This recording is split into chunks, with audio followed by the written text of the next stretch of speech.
갈라디아서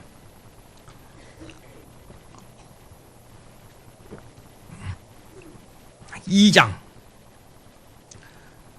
다시 읽은 되지만은 3절로부터 다시 읽겠습니다. 중요한 내용이 있기 때문에. 2절부터 읽읍시다. 2절부터 8절까지입니다. 제가 2절 읽습니다. 계시를 따라 올라가 내가 이방 가운데서 전파하는 복음을 그들에게 제시하되 유력한 자들에게 사사로이 한 것은 내가 다름질하는 것이나 다름질한 것이 헛되지 않게 하려 함이라.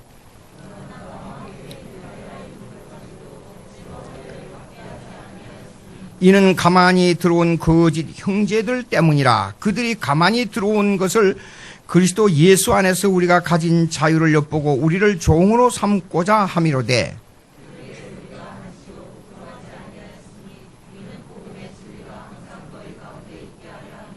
유력하다는 이들 중에 본래 어떤 이들이든지 내게 상관이 없으며 하나님은 사람을 외모로 취하지 아니하시나니 저 유력한 이들은 내게 의무를 더하여 준 것이 없고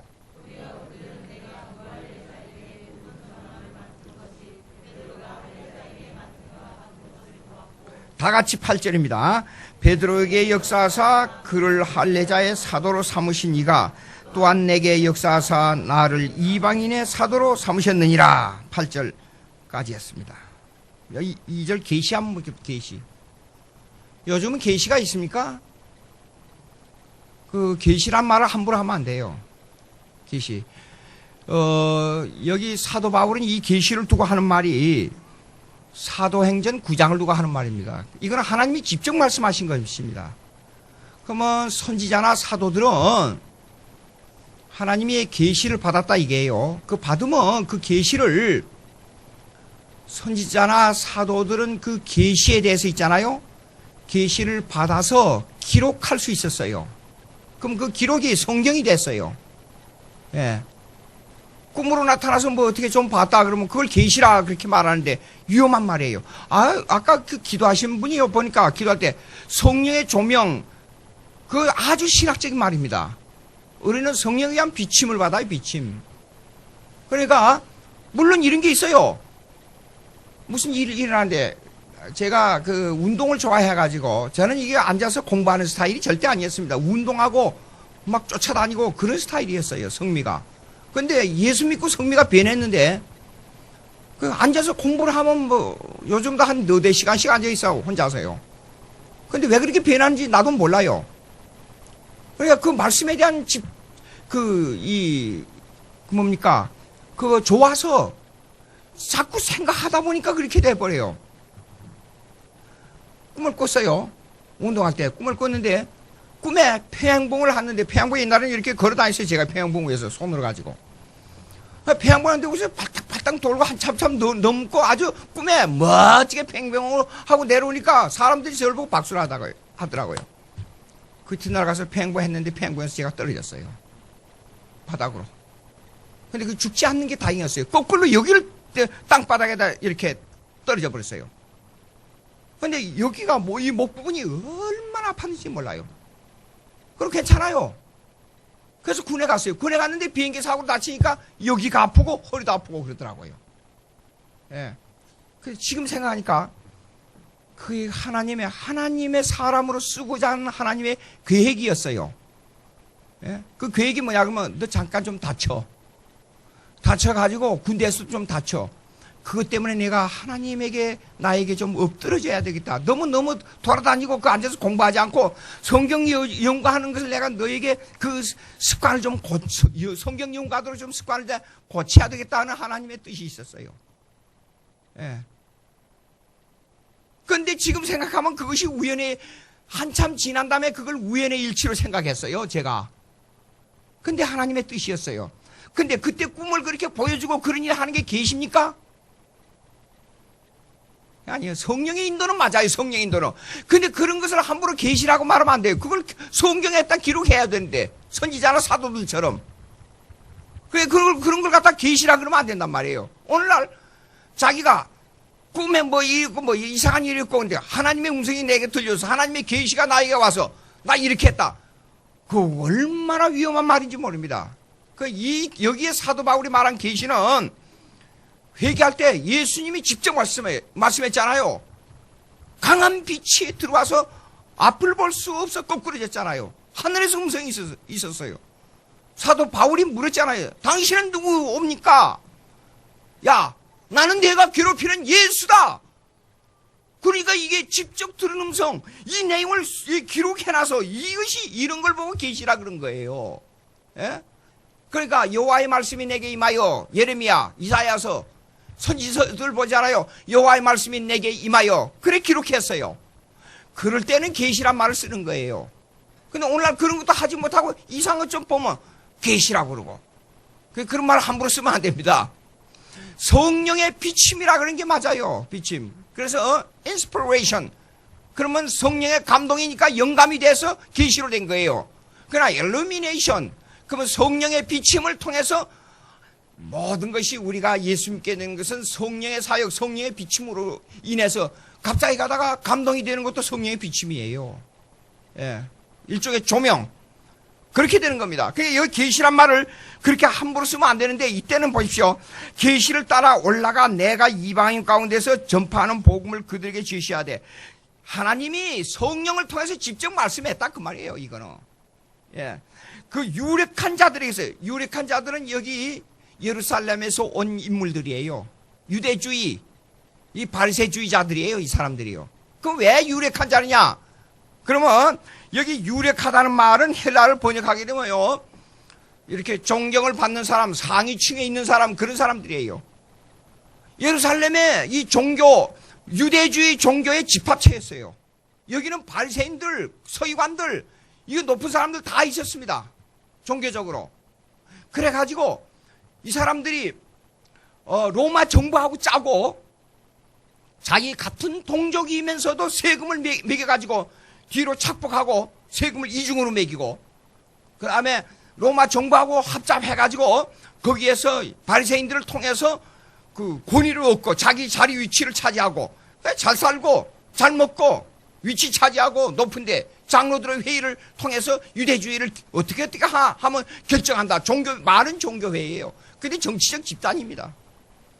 이 사람들을 가리켜하는 말이에요. 이 사람들이 뭐냐면, 유력한 자들에게 사사로이 한 것은 내가 다름질하는 것이나 다름질하는 것이 헛되지 않게 하려 함이라. 여기요, 봅시다. 여기 이게 사사로이, 그 말이 뭐냐면 개인적으로, 사적으로, 그 말이 그 사람들하고 개인적으로 상관이 없다. 사도 바울은 지금 그 말입니다. 그러니까 사도 바울이 이방인 전도자가 되는 것은 사실상 유대주의하고 아무 관계가 없다 그 말이에요. 지금 하나님의 뜻에 따라서 내가 하는 일이라 그 말입니다. 근데 3절 보시면, 나와 함께 있는 헬라인 디도까지도 억지로 할례를 받게 하지 지난주에 할례를 뛰어넘어서 뭐냐면 종으로 삼고 자유와 종에 대해서 얘기했습니다. 근데 오늘은 이 할례 언약이 아주 깊은 내용을 담고 있어서 할례 언약을 좀 다뤄보겠습니다. 할례 언약. 할례라는 이 속에는 언약의 개념이 깊이 들어있습니다. 언약. 그러면 이 할례의 언약, 오늘 제목의 내용도 할례 언약이에요. 예. 할례 언약 속에는 하기 전에 이걸 서론으로 좀 깊이 생각할 게 있어요. 중요합니다. 깊이 생각해. 언약은 이렇습니다. 언약은 구속 언약이 있어요. 첫째. 그 다음에 두 번째 행위 언약이 있어요. 행위 언약. 그 다음에 세 번째 그 은혜 언약이 있어요. 은혜 언약. 그러면 구속 언약은 이것이 다 할례 언약과 연관이 돼 있어요. 할례 언약과. 할례 언약과. 그런데 구속 언약은 뭐냐 그러면 아버지와 삼일체 하나님, 우리가 하나님을 안다 하는 것은 삼일체를 안단 말입니다. 그리고 언약은 삼일체와 관계를 가지고 있어요. 구원도 삼일체와 관계를 가지고 있어요. 하나님의 존재도 삼일체와 가지고 있어요. 그러니까 삼일체도 틀리면 다 틀린 거예요. 신학이. 예. 그러면 구속 언약은 뭐야? 그러면 삼위 성부, 성자, 성령께서, 삼신이 아닙니다. 최암계 목사라는 분이 삼신을 얘기하는데 절대 삼신이 아니고 위가 셋이라고 말이에요. 인격적인, 그러니까 personality, 인격적인 위치가 셋이라고 말이에요. 아버지로서의 인격, 그럴 때 하나님이라 그러고 하나님 아버지라 그래요. 아버지. 아들로서의 인격의 하나님, 아들 예수 그리스도 구세주, 그 다음에 성령으로서 인격의 하나님, 그는 일하는 하나님의 우리 심령 속을 감동시키고 우리를 변화시키는 그 공작의 하나님이에요. 공작의 하나님. 예? 성령은. 그러니까 성령이 없이는 우리가 움직이지 못해요. 분이 안 일어나요. 그런 위치에 세 분이 계십니다. 그런 위격이란 말은 세 인격이라고 말해요. 내가 아버지를 믿음으로 구원 얻었습니다. 그렇게 하지 않고 들어보세요. 예수 그리스도를 아버지를 구세주로 받아들여서 구원 얻었습니다. 그게 아니고 예수 그리스도를 구세주로 받아들여서 구원 얻었습니다. 그게 맞는 거예요. 위격으로 볼 때는. 그 다음에 하나님 아들 예수 그리스도가 내 속에서 역사해서 내가 참 은혜를 받았습니다. 그게 아니고 성령이 역사해서 은혜를 받았습니다. 그게 맞는 말이에요. 위격으로. 근데 본체적으로 하나님이라는 한 분 본체적으로 이 얘기할 때는 하나님 아버지나 아들이나 성령이나 똑같은 거예요. 본체적으로는. 예? 그러면 언약론으로 들어가 보자고요. 삼위일체론에 있어서 언약론이 뭐냐 하는 겁니다. 그게 구속 언약인데, 구속 언약은 뭐냐 그러면 아버지 하나님이 이 구속을 계획하시고 아들 하나님이 구속한 계획한 그 예정대로 완성한다 그 말이에요. 구속 언약 다시 한번. 아버지 하나님은 이 구속을 계획하시고 아들 하나님은 그 구속을 계획한 대로 그 예정한 대로 완성한다 그런 뜻이에요. 그걸 보고 구속 언약이라고 했어요. 아버지의 일과 아들의 일을 그렇게 결정해 놓은 거예요. 이게 구속 언약이에요. 그런데 구속 언약은 시간 이전의 사건이에요. 창세 이전에. 그러니까 이 창세 이전에 하나님이 계획했다는 게 대단한 교리입니다. 이거 이해 못하면 사실상 예정론도 이해가 안 되는 거예요. 예? 예정론을 이해한다는 것은, 그러니까 예수 믿는다 그러면서 예정론을 이해 못하는 그 얕은 신앙, 아주 이 얕은 물 속에서 노는 그 신학을 보면 어떤 때는 거기서 찰싹거리면서 거기서 대단한 것처럼 얘기하는 것 보면 성경을 제대로 깊이 있게 이해를 못해요. 예? 그런데 이 구속의 예정이 시간과 공간 속에서 나타난 게 있어요. 그거 뭐냐 하면 행위언약이라 그래요. 행위언약. 자, 첫 번째 구속의 언약의 당사자는 누구냐면 아버지와 아들이에요. 아버지는 계획하고 아들은 완성했다. 당사자가 그래요. 당사자가 계획하고. 근데 행위언약에 넘어와서 봅시다. 행위언약에 물어보면 당사자가 누구냐 그러면 아버지와 인간이에요. 아버지와 인간이에요. 당사자가 누구냐 그러면 아버지와 인간. 아버지는 그 언약을 주권적으로 집행하시고 그걸 계획하시고 우리에게 맡겨줬어요. 인간에게. 그러면 언약의 내용은 뭐냐 그러면 구속 언약에 있어서 언약의 내용은 뭐냐면 아버지는 계획하고 아들은 완성한다 그랬잖아요. 근데 행위 언약에 들어가면 행위 언약의 당사자는 아버지와 인간인데 그 행위 언약의 내용은 뭐냐면 지키면 살고 어기면 죽는다예요.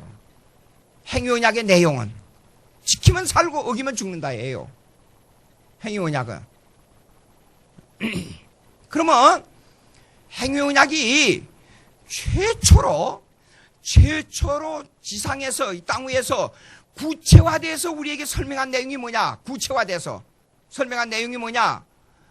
행위 언약이 구체화돼서 설명한 내용이 바로 십계명이에요. 행위 언약이.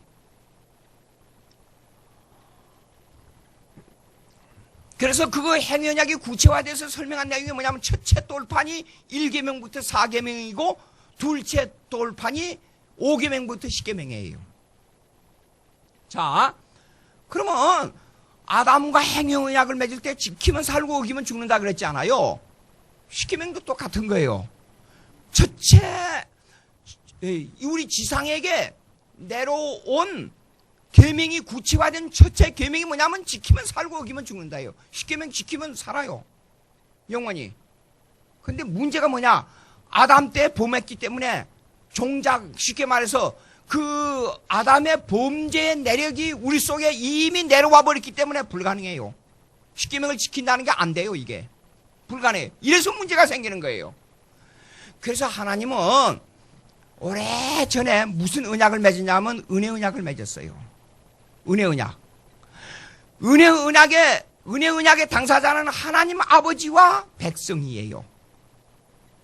요거 이제 할례 언약으로 이제 들어갑니다. 이제는요. 하나님 아버지와 그 백성이에요. 근데 백성이, 그 하나님 아버지와 그 백성의 관계는 은혜 언약의 내용이 뭐냐, 이게 내용이. 지금까지는 행위 언약이기 때문에 십계명까지도 지키면 살고 어기면 죽는다는데 이걸 이제는 폐기해버리는 언약이 나온 거예요. 폐기해버려. 이게 지키면 살고 어기면 죽는다, 이거 안 되는 거예요, 이제는. 폐기해버린 내용이 뭐냐면, 아무 상관없이 하나님은 우리의 아버지요, 우리는 그의 백성이에요. 다시 한번. 하나님은 우리의 아버지요, 우리는 그의 백성이에요. 이거 간단한 것 같지요? 근데 엄청난 내용입니다. 역사적으로 나타나는 내용. 하나님은 우리 아버지요, 우리는 그의 백성입니다. 제가 요새 변증학 책을 쓰면서 이 역사적으로 나타나는 프린스턴, 그러니까 청교도로부터 내려오는 옥스퍼드 대학의 그 존 오인, 그 다음에 그 화란에 내려오는 프리 유니버시티 에이브람 카이퍼, 그 다음에 프린스턴의 그 찰스 하치, 이 책들을 변증학에 어떻게 나타나는가를 지금 요새 면밀히 조사를 하고 있어요. 근데 깜짝 놀란 걸 발견했어요. 그게 뭐냐면 언약의 교리에 관한 것들이에요. 근데 생각보다 언약의 교리를 그렇게 깊이 파헤치지 못하고 있어요. 그 이상한 걸 발견했어요. 언약의 교리. 근데 이 한국교회 이름만 하면 약간의 폭탄적인 지금 의미가 되는데요. 찰스 하치의 조직신학, 그러면 이게 한국의 대표적인 그 개파 신학자로 보고 있는데, 찰스 하치의 문제점을 여러 군데서 발견하게 돼서 세밀히 파헤치니까, 언약론에 대해서 상당히 빈약해요. 근데 조직신학의 절대성에 대해서는 엄청나게 말하고 있는데, 거기에는 개혁파적 스콜라주의, 이게 무슨 말이냐면 개혁신학을 말하지만 이성주의를 강조한다, 이게요. 예? 여러분 개혁주의에 대해서 다 설명드렸죠. 근데 개혁주의를 말하면서 너무 이성주의를 강조하게 되면 나중에 그것이 성경의 본질을 훼손하게 돼요. 예? 성경. 거기에 중요한 내용이 뭐냐 그러면 이거예요. 팩트에 대한 문제. 팩트가 뭐야? 하나님이 말씀했다. 그러면 하나님 말씀했다는 걸 말씀했다로 끝나야지, 하나님 말씀했다는 걸 이론적으로 설명하기가 힘들지 않아요. 하나님이 천지를 창조했다는 것을 끝나야지, 창조했다는 걸 이론적으로 어떻게 말할 수 있어요? 팩트 안 돼요. 그러면 그 전제가 뭐냐? 그 전제가 예수 그리스도를 받아들이고 성령으로 감동되고 하나님을 아버지로 신앙 고백하고, 그러고 나서 언약론에 깊이 들어가야 된단 말이에요. 언약론에. 자, 보자고요. 제가 지금 말씀드린 걸 깊이 생각해야 돼요. 언약론은 이렇습니다. 그냥 말의 약속이 아니고 서류의 약속이 아니에요. 역사적 약속입니다. 이게 중요한 내용이에요. 다시 한번. 말의 약속이 아니고 서류에 도장 찍는 약속이 아니고 역사적 약속입니다. 역사적 약속입니다. 분명히 증거로서, 사건으로서, 사람으로서 이렇게 내가 너희에게 이렇게 했는데, 봐라, 너희는 내 백성이고 나는 너희의 아버지야. 증거를 다 보여줬어. 시공간 세계에서. 근데 안 믿는다는 건 이거 말이 안 돼. 그런 증거라 그 말이에요. 그것이 할례 언약입니다. 예레미야 31장 1절에 보니까 너희는 내 백성이요 우리는 하나님 아버지의 백성이요. 여호와는 우리의 백성이요. 우리는 그의 백성이요. 여호와는 우리의 아버지라 그랬어요. 하나님은 우리의 아버지라 그랬어요. 그 언약이 그냥 말로 된 게 아니라 역사적으로 증명을 하고 있다 그 말이에요. 호세아 1장 10절 한번 읽어보세요. 호세아 1장 10절. 호세아 1장 10절. 호세아 1장 10절. 호세아 1장 10절. 다 같이 있습니다. 시작.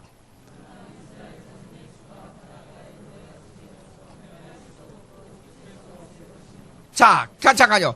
이스라엘 백성이 바다의 모래와 같이 되고 하늘의 별과 같이 되는데 셀 수도 없다 그랬는데 이 내용이요. 그러면 이것이 옛날부터 이스라엘 백성을 그렇게 만드느냐 하는 문제예요. 아브람 때부터 그렇게 돼 있었냐 이게요.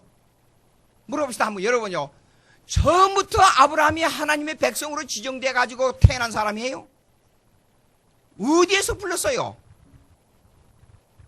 이방 땅이에요. 이방 땅. 그 다음에 읽어보세요. 그러면 그 다음에 시작.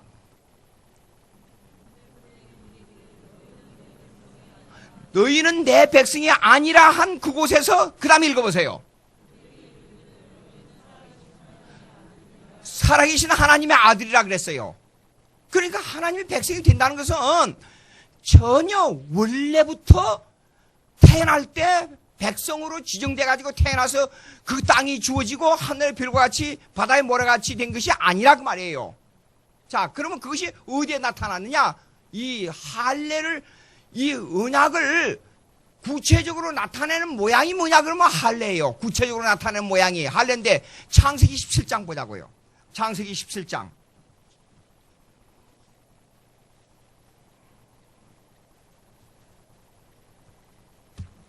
창세기 17장.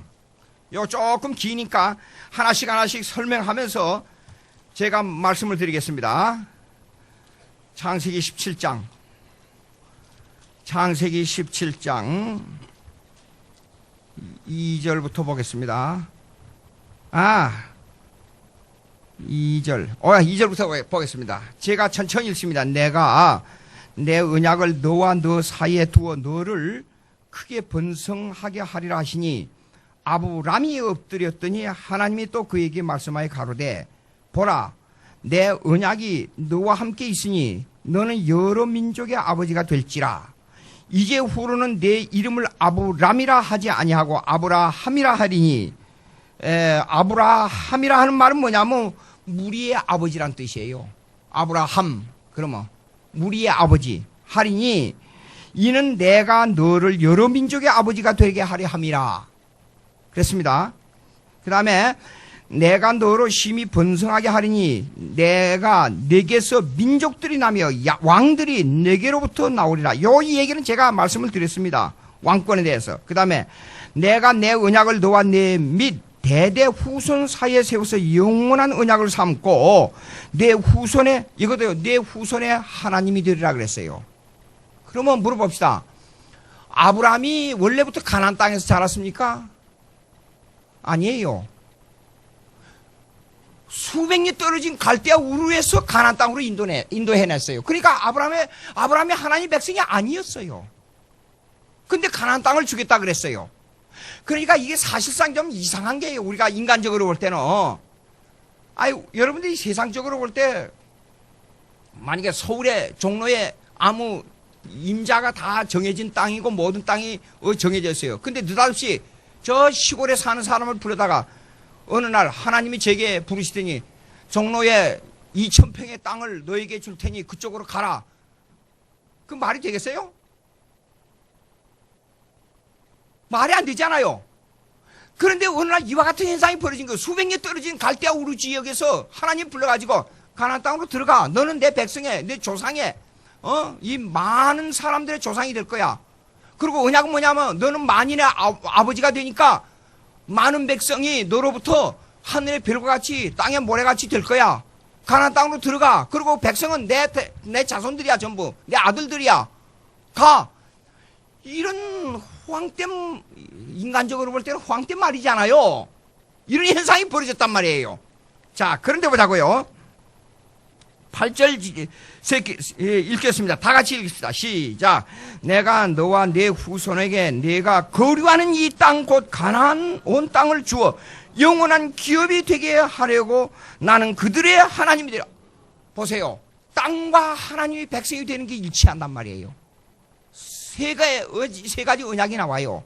하나님의 백성의 언약, 수많은 사람들이 나타날 겁니다. 그 다음에 가나안 땅을 주겠다, 땅의 언약. 근데 그 땅과 하나님의 백성이 되는 것은 연관이 있어요. 그 연관이 되는데, 그러면 이것이 요걸 구약의 타이팔라지라 그래요. 천국의 모형.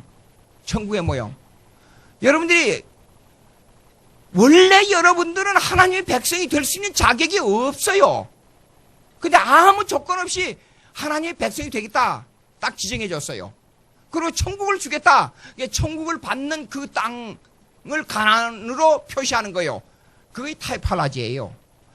천국을 주겠다는 거와 하나님의 자녀가 되겠다 하는 것을 딱 맺어가지고 연관을 시켜서 우리에게 언약을 일방적이라 그러면 좀 이상하지만 너무 큰 축복으로 계약을 맺어준 거예요. 이것이 하나님과 언약이에요. 언약인데 보자고요. 10절 다 같이 있습니다. 시작.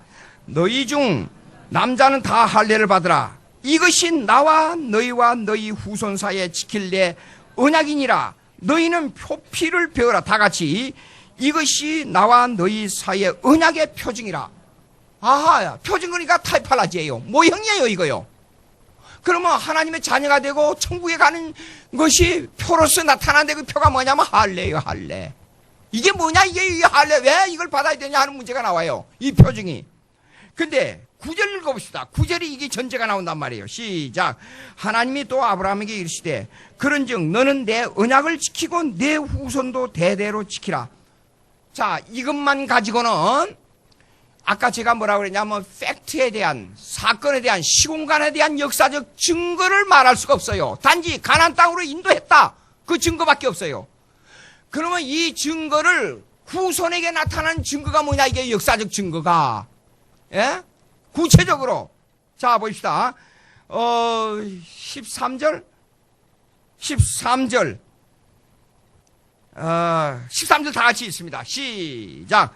너희 집에서 난 자든지 너희 돈으로 산 자든지 할례를 받아야 하리니 이는 내 언약이 너희 살에 있어 영원한 언약이 되리라. 살에 있어 영원한 언약이 되리라.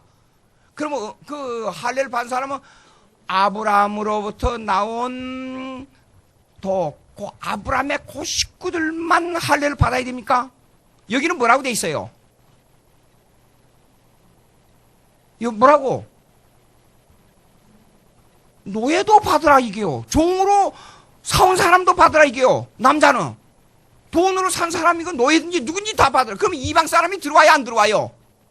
들어왔단 말이에요. 이게 언약이에요. 그러니까 유대인들이 지금 문제가 뭐냐면 사도 바울이 공격하는 내용이 뭐냐면 언약의 내용이 유대인들 틀렸다 이게요. 언약의 내용이 틀렸다 이게요. 할례표가 틀렸다 이게 유대주의에서 나타난 거노. 할례는 처음부터 아브라함의 자손은 종이 됐든지 노예가 됐든지 사온 사람이 됐든지 그 집안에 들어오면 다 할례를 받게 돼 있어요. 이방인이고 뭐 소용이 없어요. 아브라함의 자손에는 집에 들어오면 돼요. 근데 이걸 무시했어요, 유대인들이. 이걸 몰랐어요. 그러니까 아브라함의 자손이란 것만 갖다가 유대인의 육적인 피만 가지고 자랑하고 그것만 떨고 목에다 힘주고 돈이나 바라고 예수 믿고 구원한다는 말은 나 유대인들 미국에서 만났을 때마다요, 참 예수 예자만 나와도 이래요. 내가 크리스찬이라 그러냐고. 그런 처음에는 그냥 얘기했어요. 예수 믿으라고 전도하니 예수라는 예자만 나오다 말하지 말아요. 그런 사람들이 유대인들이요. 그러니까 처음부터 얘기해. 그러면 언약이 왜 살아있느냐? 이게 살아있느냐? 이게 살로 그랬잖아요. 자, 보자고요. 왜 언약이? 그러면 아까 언약으로 서론으로 들어가자고요. 서론으로 들어가면 제일로 마지막에 은혜 언약이라 그랬지요. 은혜 언약. 은혜 언약의 중보자가 누구냐면 예수님이에요. 은혜 언약의 중보자. 하나님과 우리가 백성이 되는 은혜 언약의 중보자가 예수 그리스도예요. 근데 은혜 언약의 중보자는 살로서 증거를 해요. 잘 들어보세요. 은혜 언약의 중보자는 살로서 증거를 하는 겁니다. 살로서. 그러면 아까 제가 역사적 언약에 대한 역사적 사건의 증거라고 말했습니다. 그러면 시간과 공간을 말할 때는 인물을 말하니까 아브라함이에요. 사건을, 이 시간과 공간의 사건을 말할 때는 아브라함을 갈대아 우르에서 불러다가 가나안 땅으로 불러냈어요. 그리고 또 하나, 거기에 있는 사람들은 이방이 됐든지 누가 됐든지 종으로 샀든지 전부 할례를 받아야 돼요. 이것이 전부 역사적 증거입니다. 실제적으로 나타나요. 근데 이 증거가 살로서 나타나야 된다. 이게 뭐냐 그 말이에요. 왜 남자들은 표피를 벗겨서 살을 베고 피를 내야 되느냐 이게요. 그것은 구약의 할례 언약은 타이팔라지는 모형으로 나타나는데 이것은 예수 그리스도가 살을 찢어 피를 내야 된다는 걸 예표하고 있는 거예요. 적는 사람이 있으니까 다시 한번 말씀드립니다.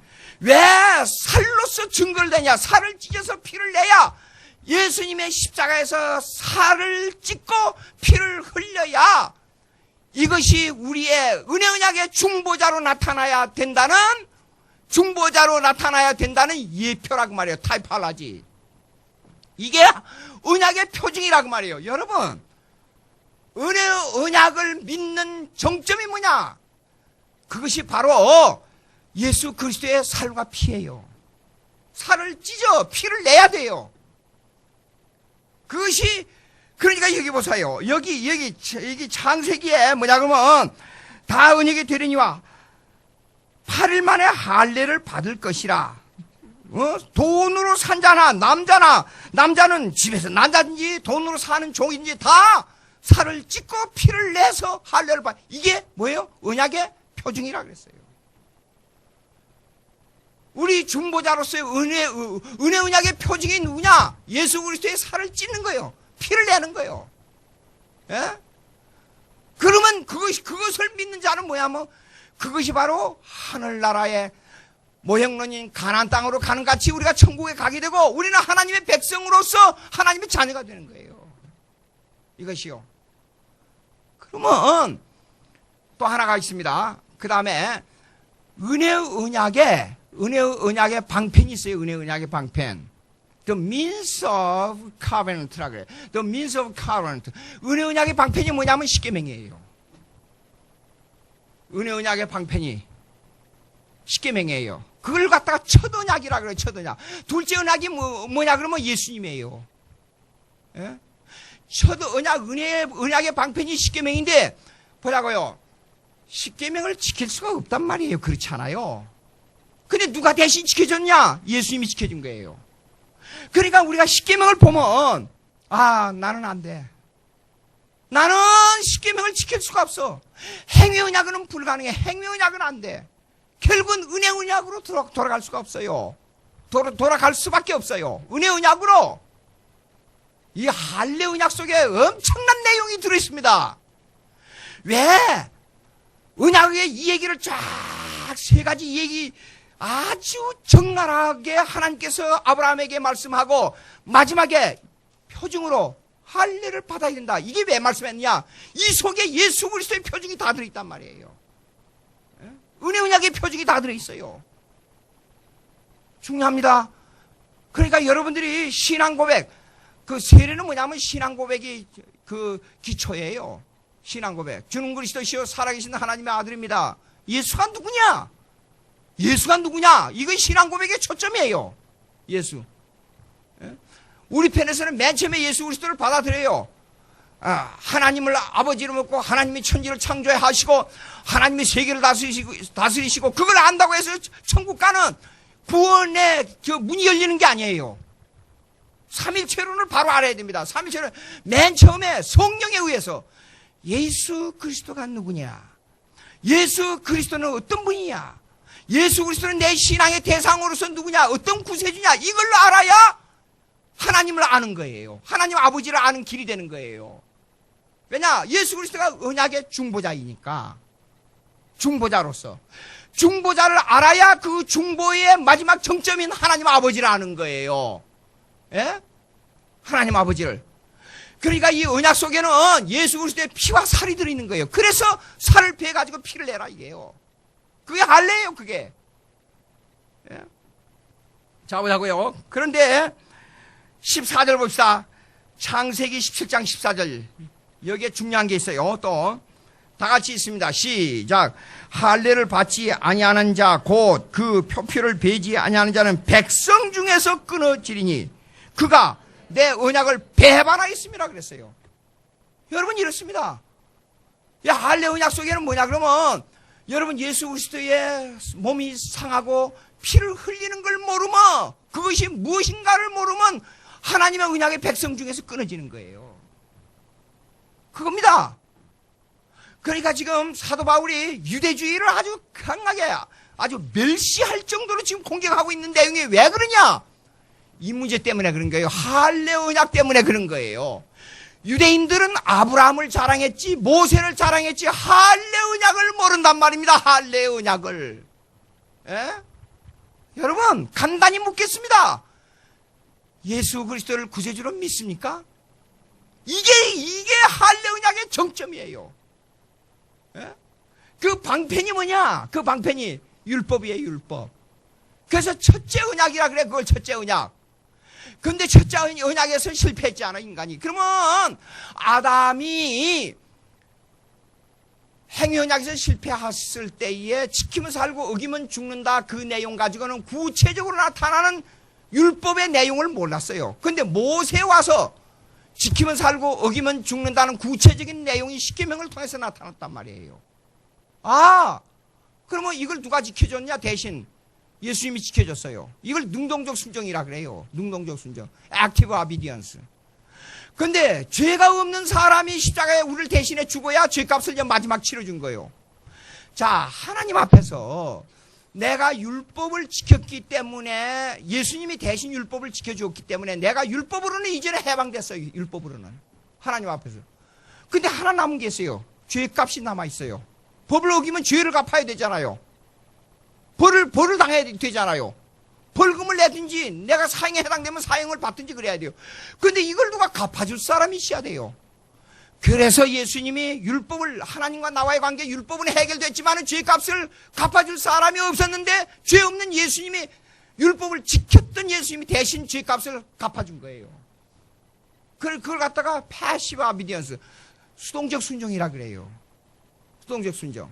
이 두 가지가 언약에 포함됐어요. 그러면 첫째 언약 아담 즉 율법의 언약 십계명의 언약 십계명 언약에서 우리가 해방돼야 돼요. 십계명의 언약에서. 그러니까 십계명 은혜를 받는 방편이 돼요. 언약의 방편이에요. 언약을 알려면 십계명을 알아야 돼요. 언약을 알려면 하나님의 언약을 어떻게 알 수 있어요? 선악과를. 그래서 선악과 설명할 때 선악과만 얘기하면 구체적인 내용을 설명을 다 못해요. 사실상 지키면 살고 어기면 죽는다는 십계명의 내용이 선악과 속에 포함되어 있다. 그러면 알게 되는 거예요. 그게. 예? 율법으로 자기를 비춰보잖아요. 율법으로. 그러면 자기가 나는 율법에서 도저히 구원이 안 돼. 십계명을 보고 아는 거예요. 보고. 그러니까 이것이 은혜의 방편이 되는 거예요. 그러면 십계명을 보고 알 때는 나는 죄입니다. 하나님이요. 나는 방법이 없습니다. 살 수 있는 길이 없습니다. 반드시 어느 땐가는 죽습니다. 이 일을 어떻게 할까요? 통곡이 나오는 거예요. 통곡이. 그런데 예수님을 알고 보니까 이것이 해방돼 버렸어요. 이 나를 꽉 얽매이는 법에서 해방돼 버렸어요. 해방되고 나니까 그때 자유를 누리는 거예요.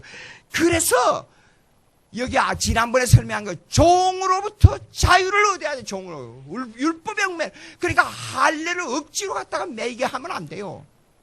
실제 할례 내용은 은혜 속에 들어있는데 할례 내용 예수 그리스도가 그 속에 들어있는데 할례 내용은 유대인들이 예수를 믿지만은 할례를 받아야 된다.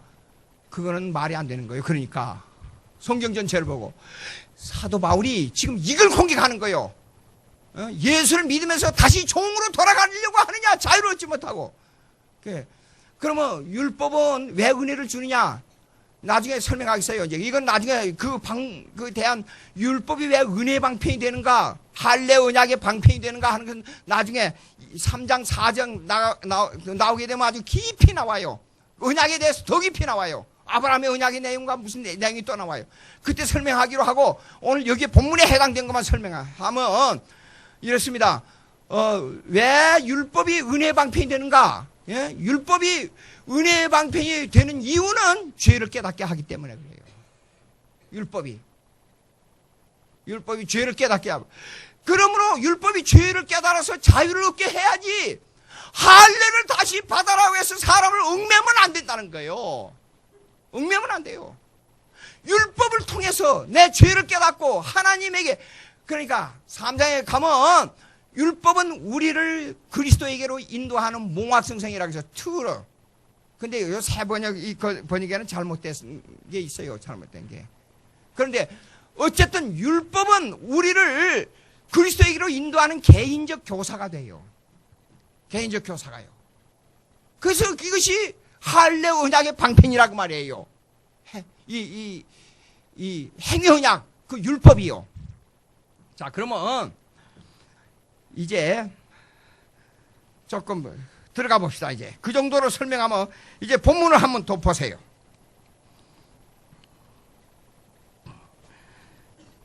3절부터 제가 읽을 테니까 깊이 이해가 될 겁니다. 그러나 나와 함께 있는 헬라인 디도까지도 억지로 할례를 받게 하지 아니하였으니 이는 가만히 들어온 거짓 형제들, 이거 유력한 사람들이에요. 왜 거짓 형제들이냐 그러냐면 예수를 믿으면서 할례를 행하다.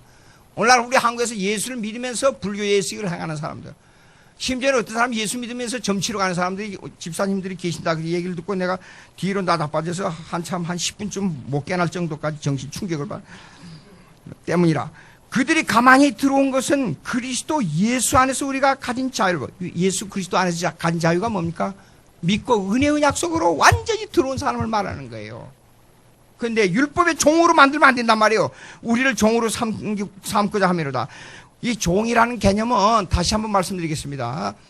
예수 믿고 구원 얻는다는 것은 율법에서 해방됐습니다. 해방됐지만은 잘 들어보세요. 율법 자체에서 해방된 게 아니고 율법의 저주에서 해방된 거예요. 율법이 갖다 주는 율법이 너희는 죄인이 있다. 너희는 죄인이다. 너는 죄가 있다. 여기에서 해방된 거예요. 그러나 율법 아래 그거 하는 것이 하나님의 은혜입니다. 율법을 지키려고 몸부림치는 것이 참 자유를 누리는 겁니다. 생각을 해보세요. 어린애가, 걷지도 못하는 어린애가 어머니 품 안에 있을 때 자유를 누리는 거예요. 아이고 자유를 누려라. 거리에다 내놓고 내 마음대로 멋있게 한번 살아라. 그리고 어린애를 갖다가 거리에 내버린 어머니가 어디 있어요? 요새는 그런 사람도 있어요. 이상한 사람들, 정신 나간 사람들. 세상에 자기 피를 받아 난 어린애를 갖다가 죽이는 사람이 악해도 그렇게 악한 사람이 있단 말이에요. 예.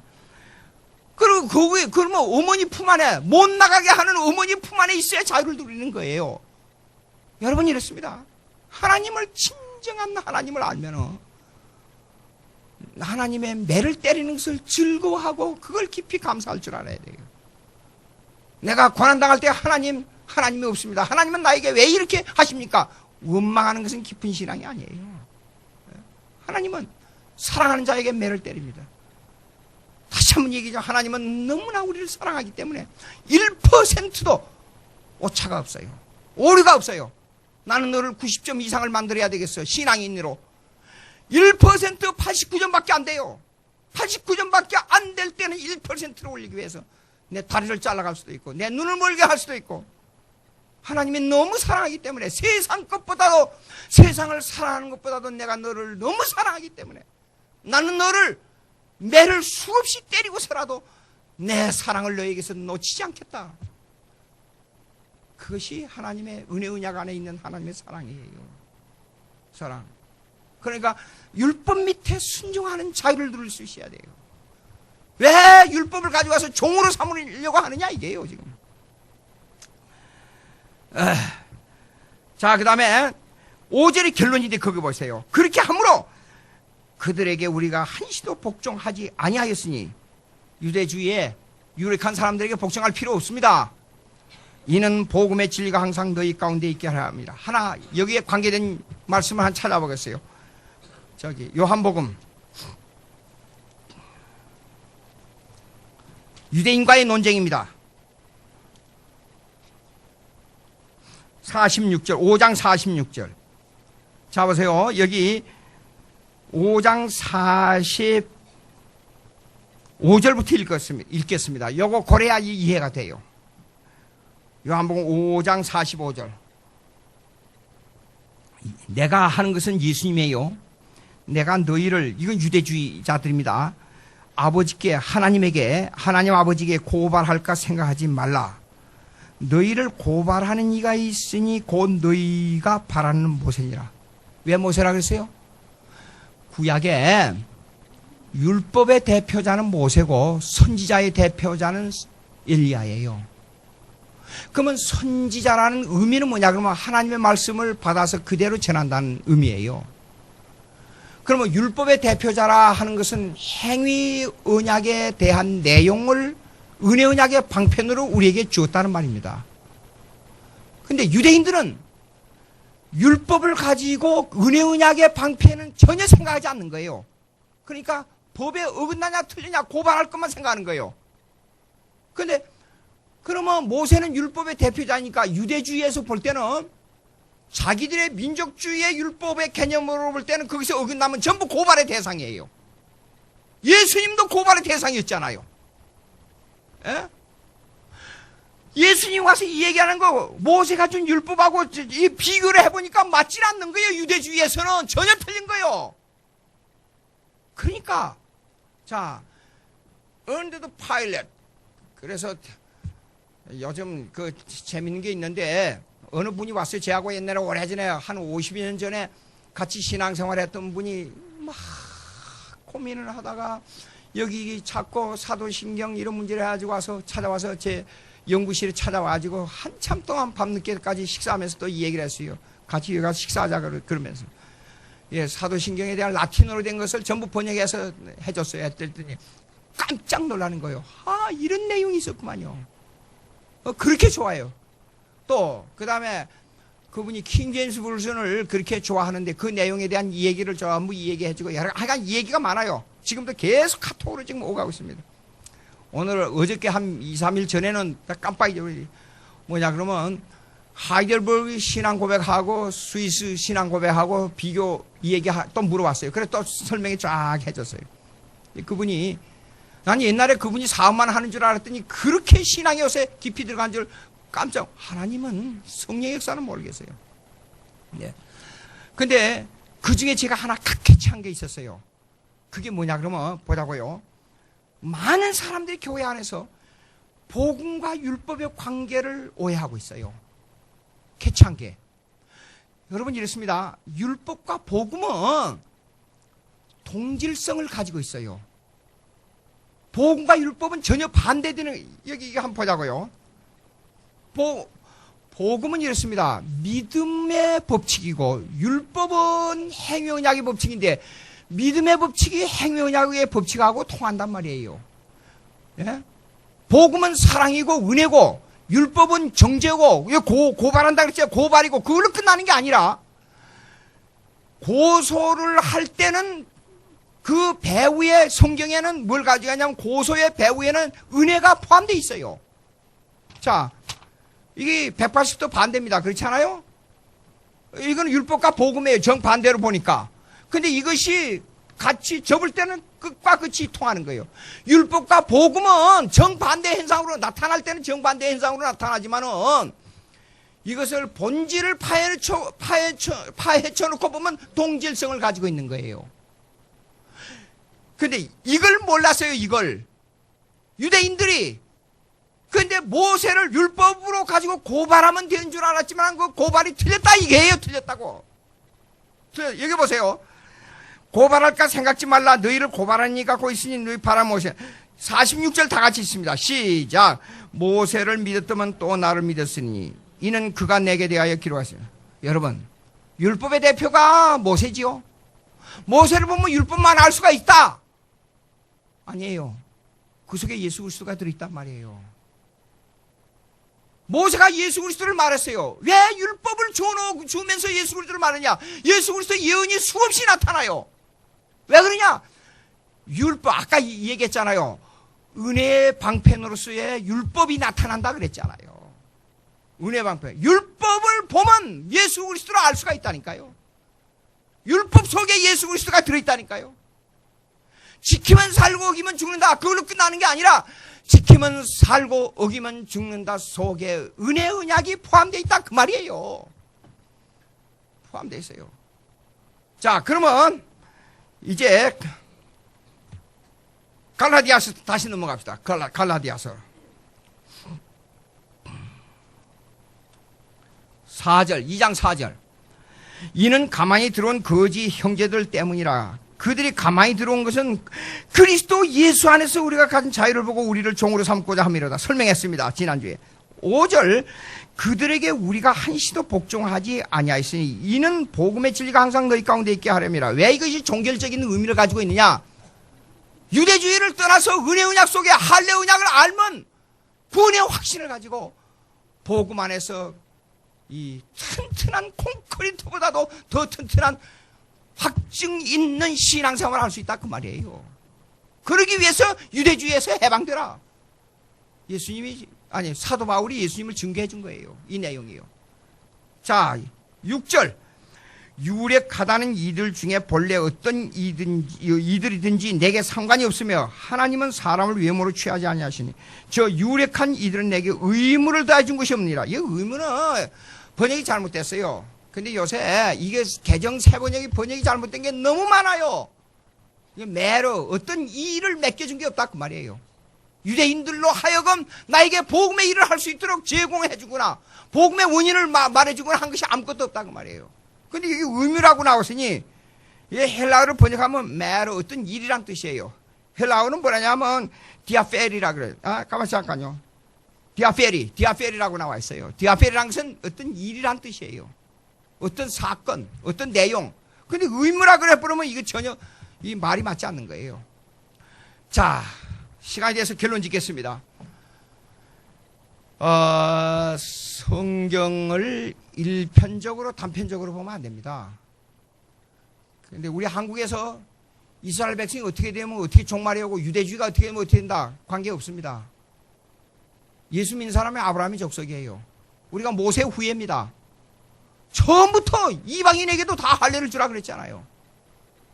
솔로몬도 이방인을 위해서 기도했습니다. 그런데 오늘날 이 한국교회에 묘한 게 있어요. 성경대로 우리가 믿고 성경대로 예수를 바로 표현하고 성경대로 우리가 신앙생활을 해야 된단 말이에요. 율법이 얼마나 은혜를 주는지 모릅니다.